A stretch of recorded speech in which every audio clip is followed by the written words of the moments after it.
l'adversité. Il a rappelé avec force les raisons des attaques que subit le pays.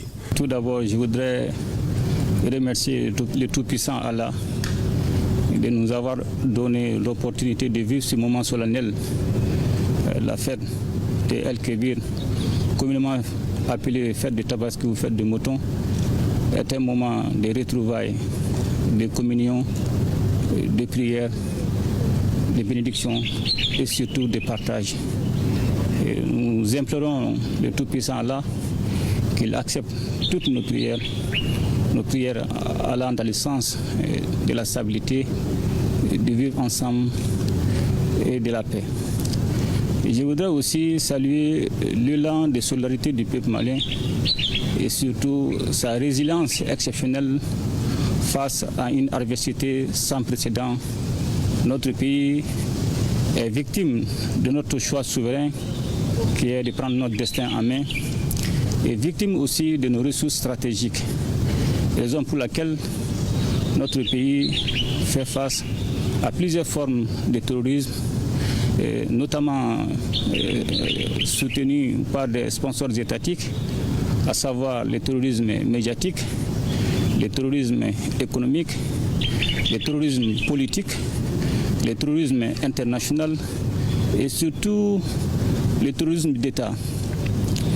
Tous ces acharnements contre notre pays à travers des récits hostiles et des narratifs entretenus au détriment de la souffrance de nos populations ne doivent nullement ébranler notre volonté de poursuivre le combat qui mène à la souveraineté du Mali et surtout à la prospérité. Le Mali est un grand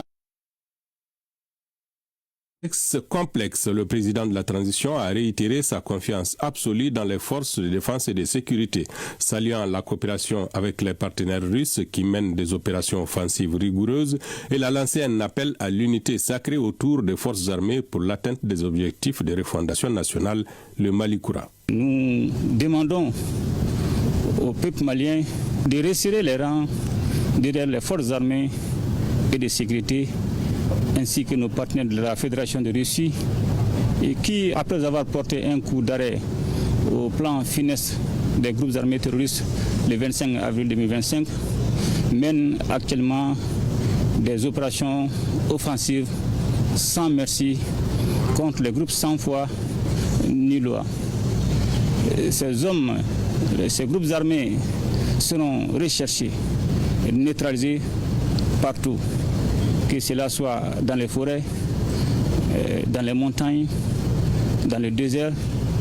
Ils seront recherchés et neutralisés jusqu'à la pacification totale du pays. Une célébration de la Tabaski placée sous le signe de la résistance et de l'espoir.